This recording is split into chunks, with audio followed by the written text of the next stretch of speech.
Hoje, vamos analisar um caso do início do século XX, então relaxe enquanto vamos para a Suíça.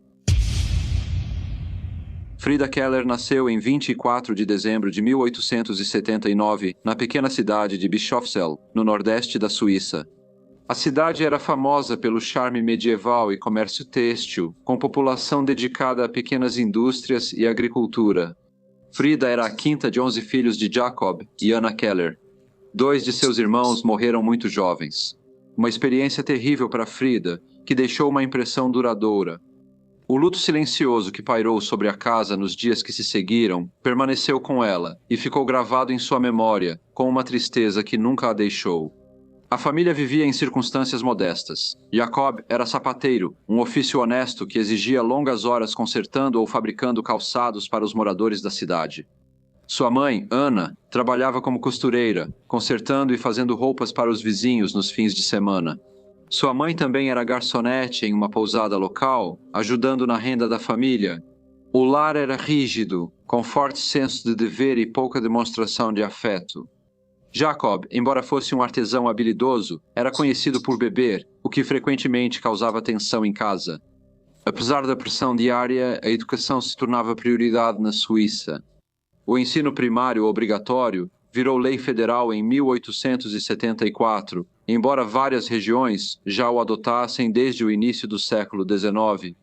Frida estudou na escola local, com aulas de alfabetização, aritmética, instrução religiosa e disciplinas práticas, voltadas para preparar os alunos para seus futuros papéis. Quando Frida concluiu os estudos, conseguiu emprego em bordados como cortadora de fios. Mas, aos 16 anos, ela assumiu um cargo como aprendiz de alfaiate feminino. Ela era excelente no trabalho e seu empregador a descreveu como diligente e bem comportada, sem motivos para críticas. Após o aprendizado, ela resolveu voltar para casa e ajudar sua mãe. Ela queria aprender a cozinhar e cuidar da casa, achando isso essencial para ser esposa e mãe. Mas Frida não ficou só em casa. Também começou a trabalhar meio período em uma pousada local, propriedade de Carl Zimeli, grande amigo de seu pai. Seus deveres incluíam servir hóspedes e ajudar na cozinha, algo que ela inicialmente gostava muito. Berta, sua irmã 3 anos mais velha, já tinha sido garçonete para o Sr. Zimeli, mas em maio de 1898 recusou-se a continuar. Ela não explicou sua decisão, só afirmou que não voltaria. Na época, Frida tinha 18 anos e, enquanto trabalhava na estalagem, o Sr. Carl Zimeli, um homem casado e com 2 filhos, a mandou para o porão buscar um pouco de vinho. Ela mal havia descido quando ele a seguiu e silenciosamente trancou a porta atrás deles. No espaço escuro e fechado, não havia como escapar. O Sr. Zimeli forçou-se sobre ela, usando ameaças de violência para silenciar qualquer resistência. Depois, ele a advertiu para nunca falar sobre isso e que, se contasse a alguém, especialmente ao pai dela, haveria consequências graves. Ela sentiu muita vergonha e guardou o ocorrido em silêncio, fechando-se e perdendo sua vivacidade por medo e confusão. Ela deixou de querer ir à estalagem e disse à mãe que não voltaria, embora não tenha dado nenhuma explicação. Durante uma semana, ela inventou desculpas para ficar longe, mas seu pai logo insistiu que voltasse, sem saber dos perigos que ela enfrentava perto do Sr. Zimeli. Frieda, costureira de senhoras, foi chamada pelo Sr. Zimeli para consertar um vestido da esposa dele. Frida atendeu ao pedido dele e levou o vestido ao seu quarto ao terminar. A Sra. Zimeli estava fora e, ao entrar no quarto do dono da pensão, o Sr. Zimeli novamente abusou dela sob ameaça de violência. Essa violação se repetiu de forma cruel, deixando-a presa e impotente. O medo e a vergonha pesavam sobre ela, ofuscando os poucos momentos de esperança aos quais ela poderia ter se agarrado depois disso. Cada visita à estalagem se tornou uma fonte de temor, mesmo sendo um lugar onde ela deveria estar segura. Cerca de 6 semanas depois, Frida percebeu que estava grávida. Temendo o julgamento e o desprezo que a aguardavam, ela deixou sua casa e foi para a cidade próxima de São Galo, onde conseguiu trabalho como costureira. Lá ela conseguiu esconder sua gravidez. Ela tentava esconder seu sofrimento de uma sociedade que faria julgamentos severos e ofereceria pouca compaixão ou compreensão. Cerca de 2 meses antes do parto, sua empregadora, a senhorita Temp, notou a gravidez e perguntou sobre a situação. Frida contou a ela o que havia acontecido e o quanto se sentia totalmente isolada e desamparada. Ela também pediu que falasse com seus pais. A senhorita Temp não a condenou. Na verdade, ofereceu-lhe gentileza, discrição e a promessa de apoio. Em uma sociedade que dava tão pouco às mães solteiras, a senhorita Temp foi ver os pais de Frida. Mas, infelizmente, a reação do Sr. Jacob Keller foi previsível e sem compaixão. Ele afirmou que sua filha nunca mais deveria entrar em sua casa. A mãe de Frida, no entanto, reagiu de forma muito diferente. Ela viajou para St. Gallen para ficar com a filha e lhe ofereceu a força e o conforto de que ela tanto precisava. Foi então que Frida revelou todo o sofrimento que passou nas mãos do Sr. Zimelli, antes visto como amigo de confiança da família. Com a senhorita Temp, a mãe de Frida ajudou a organizar, para que, ao nascer, a criança fosse levada a um orfanato de freiras católicas. A senhorita Temp também prometeu a Frida que ela seria bem-vinda para voltar ao trabalho assim que se recuperasse. O bebê, um menino, nasceu em 27 de maio de 1899 e Frida o chamou de Ernst. Após acomodá-lo no orfanato, Frida voltou a trabalhar para a senhorita Temp, mas enfrentou dificuldades financeiras. Apesar da mãe avisar o Sr. Zimelli sobre o nascimento do filho, ele mandou apenas 80 francos para ajudar nos custos do orfanato. Esse foi o total do envolvimento dele, e depois desse único pagamento, ele não ofereceu nenhum apoio, nem demonstrou mais interesse pelo bem-estar da criança. Frida tentava visitar o filho sempre que podia, mas com o passar do tempo, as visitas foram se tornando mais raras.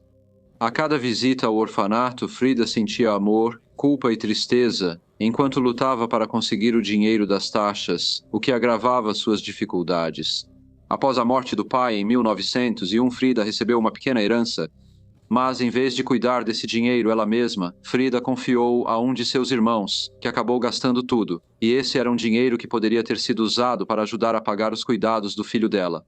Frida ainda se relacionava com a mãe, e frequentemente desabafava sobre sua ansiedade, medos do futuro e mágoas do passado. Ela se surpreendeu quando sua mãe revelou um segredo sombrio e doloroso.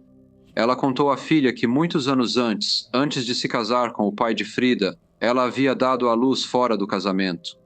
E disse que se sentiu tão sozinha e sobrecarregada que, em desespero, matou o recém-nascido. Por esse ato, ela cumpriu 6 anos de prisão. A confissão chocou Frida e, de certa forma, a aproximou de sua mãe. Mas apenas 3 semanas depois, Anna Keller sofreu um derrame e morreu. Apesar da tristeza pela perda da mãe, os problemas de Frida estavam só começando. Ela recebeu uma carta do orfanato dizendo que seu filho já tinha 4 anos. Segundo as regras deles, não era permitido manter uma criança nascida fora do casamento após essa idade. Então pediram para Frida tomar providências para o futuro dele, diante de opções limitadas e perspectivas incertas. Ela pediu à matrona que seu filho ficasse até o início de maio, pois tentava encaminhá-lo para uma tia em Munique. Achava que até lá tudo estaria resolvido, e a matrona aceitou seu pedido.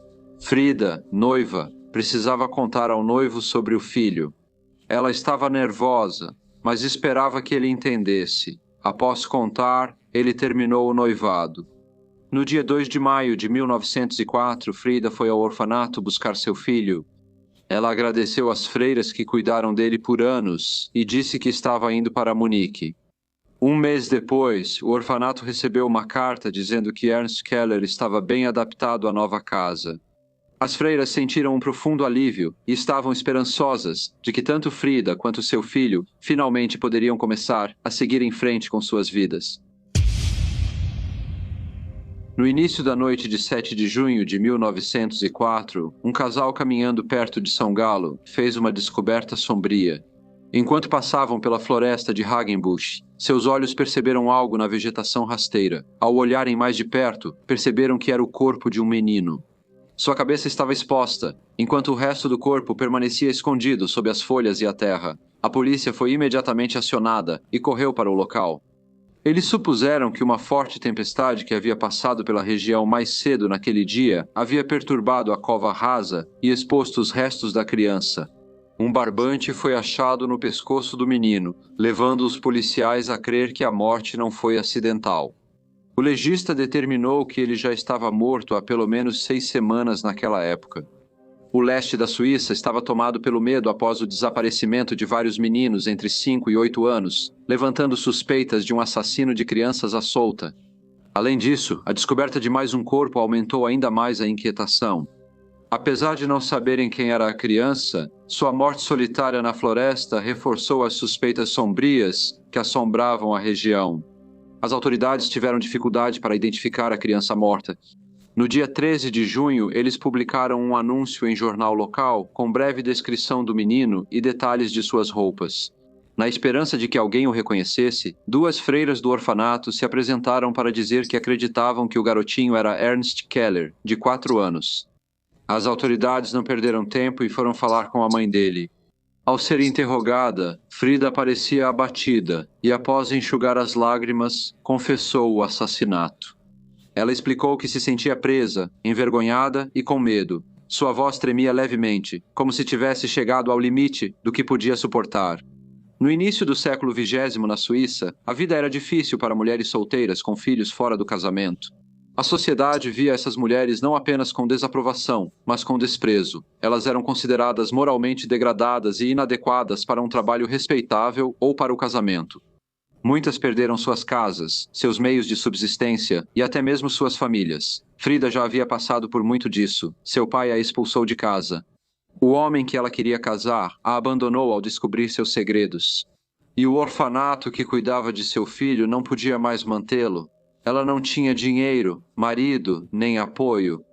Ela disse aos investigadores que temia que descobrissem sobre seu filho e sua reputação fosse arruinada para sempre.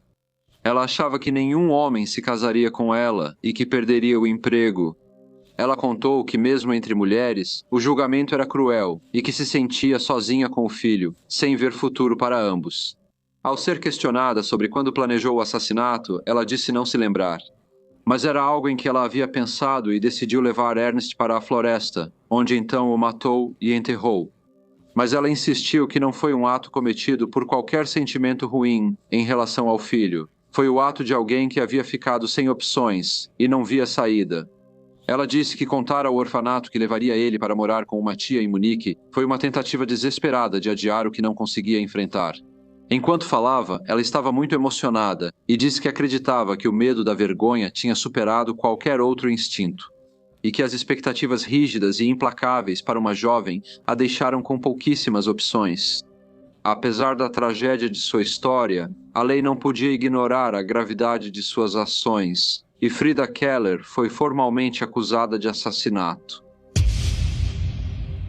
O julgamento começou em 11 de novembro de 1904, no Tribunal de St. Gallen, e atraiu grande atenção do público.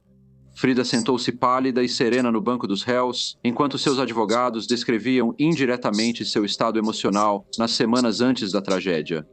Eles descreveram uma mulher desgastada por pressões pessoais, cada vez mais consumida pela solidão e que sofria de ansiedade e um sentimento crescente de desesperança. Eles disseram ao tribunal que não foi um assassinato a sangue frio, mas um ato trágico cometido em grande turbulência emocional, e que deveria ser julgado como homicídio culposo e não como assassinato. A promotoria adotou uma abordagem bem diferente. Eles pediram justiça para Ernst, uma criança indefesa de 4 anos, que, enfatizaram, havia sido cruelmente traída e morta pela única pessoa em quem ele deveria poder confiar sem questionar, sua mãe. Afirmaram que as evidências mostravam uma intenção assustadora e que não foi impulso, mas uma decisão deliberada e cuidadosamente executada. E o promotor insistiu que nada menos do que uma condenação por assassinato seria suficiente no tribunal. Frida disse que se sentia totalmente sozinha após a morte da mãe e sem confiar em ninguém, por isso guardou tudo para si. Ela admitiu que acreditava que tirar a vida do filho acabaria com sua ansiedade constante e a sensação esmagadora de vergonha que a dominava.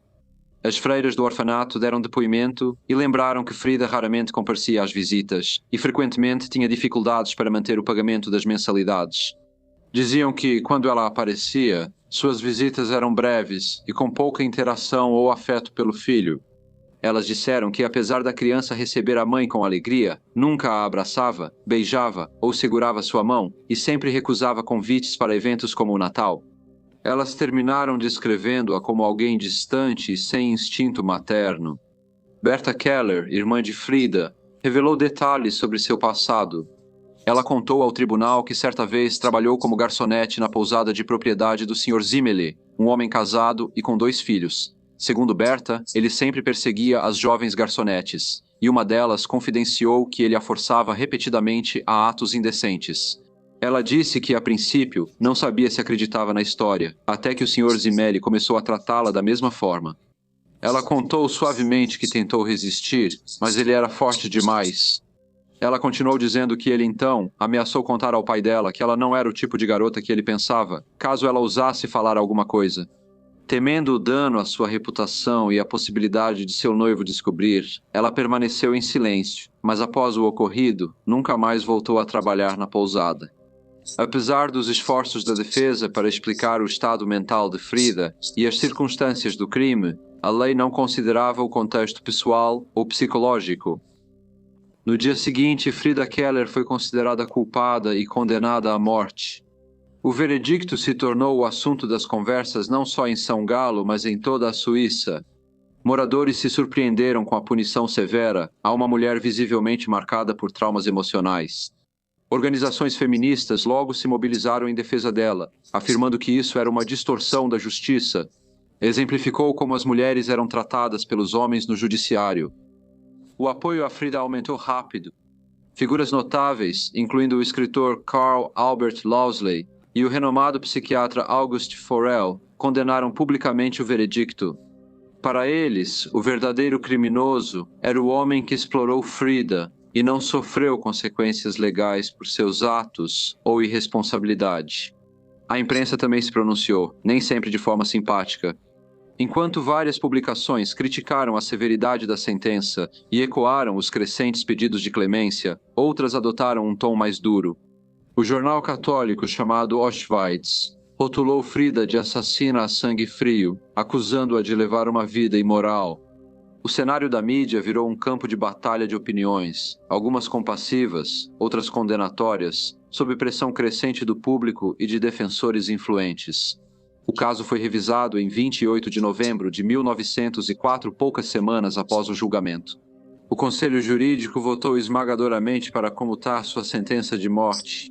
Frida Keller foi condenada à prisão perpétua em confinamento solitário, com a condição de nunca falar sobre seu julgamento.